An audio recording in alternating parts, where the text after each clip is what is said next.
আলাদা করে নিতে হয়েছে কারণ কি এটা বিগ বুদ্ধা টেম্পল, এখানে এই শোল্ডার ওপেন শোল্ডার যাওয়া যাবে না। Hello everyone, welcome back to our channel Bong baby Mishka. এই ভিডিওতে তোমাদের সাথে আমরা ফুকেত সিটি ট্যুরটা শেয়ার করছি, যেখানে থাকবে ফুকেত ওল্ড টাউন ভিজিট, তারপরে থাকবে বিগ বুদ্ধা টেম্পল ভিজিট, আর সব শেষে থাকবে টাইগার কিংডম আর হার্বস অডিটোরিয়াম ভিজিট। তো তোমরা দেখতে থাকো আর এনজয় করো।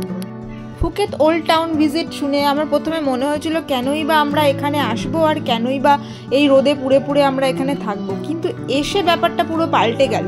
সত্যি ওল্ড টাউনটা যে এত সুন্দর করে ডেকোরেটেড আমি ভাবতে পারিনি। প্রত্যেকটা শপ বলো, প্রত্যেকটা জায়গা বলো, মানে পুরো রোডটাই এত সুন্দর করে ডেকোরেটেড ছিল যে আমি ফটো আর ভিডিও না নিয়ে পারলাম না। তো প্রথমে আমরা কি করলাম, মিশকা আর ওর পাপার জন্য দুটো হ্যাট নিয়ে নিলাম, কেন কি ওদের প্রচণ্ড গরম লাগছিল, মিশকার তো শরীর খারাপ করে যাচ্ছিল। আর তারপরে নিয়ে নিলাম আমরা আইসক্রিম। এখানে মিশকা চকলেট আইসক্রিম নিয়েছিল, কিন্তু আমি নিয়েছিলাম থাই টি ফ্লেভারের একটা আইসক্রিম, যেটা ভীষণ অন্যরকম একটা টেস্ট ছিল আর আমার খুব ভালো লেগেছে। আর এরপরেই আমরা চলে গেলাম একটু জুস খেতে। ফ্রুট জুস খাওয়ার পর আমার চোখ পড়লো একটা মাল্টি কালার স্টোরের দিকে, মানে পুরো রেইনবো কালারের স্টোর মনে হচ্ছিল। তো ছুটে ছুটে গেলাম দেখতে। সব জামা কাপড়ই একেবারে ইউনিকর্ন, মানে ওই টাইপের একটা ভাইব ছিল, আমার ভীষণ ভালো লাগছিল। মিশকার জন্য নিয়ে নিলাম একটা টি শার্ট আর প্যান্ট। আর তারপরেই আমরা চলে গেলাম বিগ বুদ্ধা টেম্পলের দিকে। বিগ বুদ্ধা টেম্পলটা অ্যাকচুয়ালি একদম পাহাড়ের টপে ছিল, তাই আমাদেরকে পুরো পাহাড়ি রাস্তা দিয়ে জঙ্গলের মধ্যে দিয়ে যেতে হয়েছিল, যেখানে আমরা এলিফ্যান্ট সাফারি দেখতে পেয়েছি, তারপরে মাউন্টেন বাইকস দেখতে পেয়েছি। মানে এগুলো আমরা ইউজ করতে পারতাম, এই অ্যাক্টিভিটিসগুলো আমরা করতে পারতাম, কিন্তু আমরা করিনি, কেন কি আমরা আমাদের গাড়িতে ছিলাম আর আমাদেরকে পুরো পাহাড়ের ওপরে যেতে হতো। তাই জন্য আমরা পৌঁছে গেলাম বিগ বুদ্ধা টেম্পল। আমাকে এটা আলাদা করে নিতে হয়েছে কারণ কি এটা বিগ বুদ্ধা টেম্পল, এখানে এই শোল্ডার ওপেন শোল্ডার যাওয়া যাবে না। আর যারা যারা লং পা না থাকবে তাদেরকে একটা স্কার্টও নিতে হয়। তো আমার তো পা ঢাকাই আছে, তাই আমাকে এটা নিতে হয়েছে। হ্যাঁ, ও পুরো পাটা ঢেকে দাও। তো বুঝতেই পারলে, এরপরে যদি তোমরা কেউ এই টেম্পল ভিজিট করতে যাও তো সেইভাবেই তোমরা ড্রেস নিয়ে নিও, সেইভাবেই ড্রেস ক্যারি করো, যাতে তোমাদের ফুল লেগ আর শোল্ডার মানে ঢাকা থাকে, ইভেন বেলি বাটনও ঢাকা থাকে। না হলে কিন্তু তোমাদের আমাদের মতন কিছু না কিছু পারচেস করতে হবে। তো সেই জন্য আমি এটা জানিয়ে রাখলাম। ওখানে পৌঁছে বুঝতে পারলাম বিগ বুদ্ধা টেম্পল নামটা কিন্তু একেবারেই সার্থক, কেন কি এই বুদ্ধার যে মূর্তিটা ছিল না, ইট ওয়াজ অ্যাকচুয়ালি রিয়েলি বিগ, মানে মনে হচ্ছিল আকাশে ছুঁয়ে গেছে। এটা হলো বিগ বুদ্ধা টেম্পল, একদম পাহাড়ের টপে। কতটা ভিডিওতে বোঝা যাচ্ছে জানি না, বাট দিস ইজ হিউজ, বিরাট বড় মূর্তি। আর সব থেকে সুন্দর ব্যাপার ছিল এই জায়গাটা থেকে পুরো সিটি ভিউটা আমরা দেখতে পাচ্ছিলাম, মানে সমুদ্র, বোট, ইভেন বাকি অনেক রকম মানে রক্স, সব ভিউজগুলো আমরা দেখতে পাচ্ছিলাম। It was like a quiet heaven. তো এরপরেই আমরা সিঁড়ি থেকে ওঠা স্টার্ট করলাম। মিশকা পুরো সিঁড়িটাই কিন্তু একা একা উঠেছিল, অনেকগুলো সিঁড়ি ছিল। যাই হোক, আমরা ওখানে ভালো মতন ঘুরলাম, ওখানে আরও মানে অনেক জিনিস আমরা নতুন নতুন দেখতে পেলাম যেগুলো আমরা জানতাম না। আর এরপরেই পৌঁছে গেলাম আরেকটা বুদ্ধা টেম্পলে, মানে ওই মানে পাহাড়ের উপরেই ছিল ইনক্লুডেড, ওখানেই ওই টেম্পলটা ছিল। সেখানে গিয়ে একটা নতুন ব্যাপার পেলাম, ওখানে কিছু কয়েন ডোনেট করলে আর এরকম টাইপের বাটি নেওয়া যায়, যেগুলো কিনা এখানে অনেকগুলো বুদ্ধা মূর্তি ছিল, সেখানে একটা একটা করে কয়েন দিতে হয়। এটা নাকি গুড লাক, এটা মানে করলে এটা একটা গুড লাক ধারণা করা হয়। তো আমরা কিন্তু এই রিচুয়ালটা করেছিলাম আর বেশ ভালো লেগেছিল।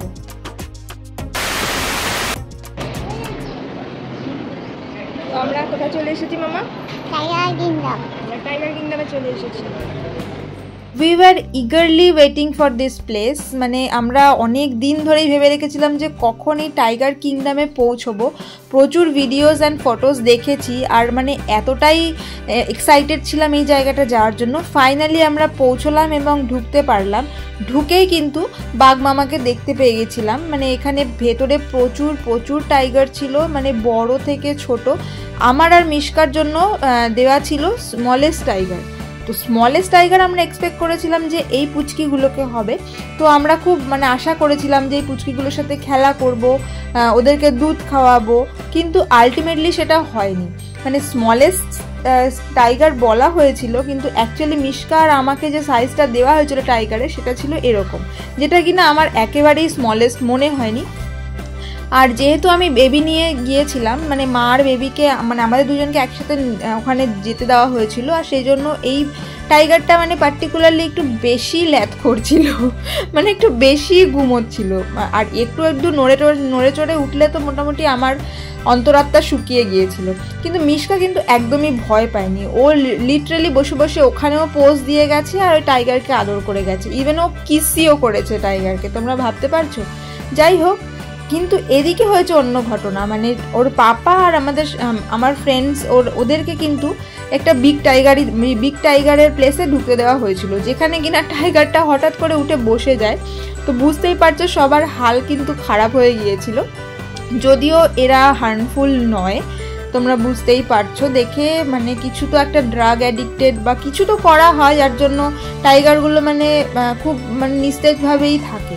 বাট মানে ওই যে একটা ফিলিং যে একটা টাইগারের গায়ে হাত দিচ্ছি, যতই নিস্তেজ থাক যতই যা করুক, একটু মাথা টাথা ঘোরালেই কিন্তু অবস্থা খারাপ হয়ে যায়। তো ভালো মতন আমরা এনজয় করেছি, এখানে টুকটাক ফটো ভিডিওসও নিয়েছি। আর এরপরেই আমরা চলে গেলাম হার্বস প্লেসে, যেখানে আমরা মানে এক্সপেক্ট করেছিলাম হার্বস কিছুই দেখতে পারবো, কিন্তু ঢুকেই দেখলাম একটা মানে বড় সড়ো সাইজের পাইথন বসে আছে। আমি তো এখান থেকে মানে 10 হাত দূরে ছিলাম, আমি এর ধারে কাছেও আসিনি, কিন্তু আমার মেয়েকে দেখো বিন্দাস চলে গেল একা একা টুকটুক করে পাইথনকেও ধরতে।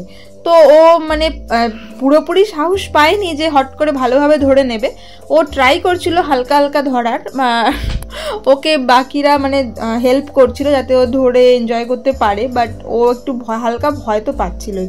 কিন্তু মিশকার পাপা একদমই ভয় পায়নি, মানে একদম শিবের মতন গিয়ে গলায় জড়িয়ে টড়িয়ে নিয়ে পাইথনকে মাগো মা, আমার তো দেখে হয়ে গেছে, আমি অনেক দূর থেকে ভিডিওটা নিয়েছি জুম করে।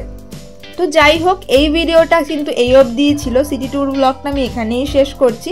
তো এর পরের ব্লগে তোমাদেরকে আমরা নিয়ে যাব আরও সুন্দর একটা জায়গা, সেটা হলো ক্র্যাবি।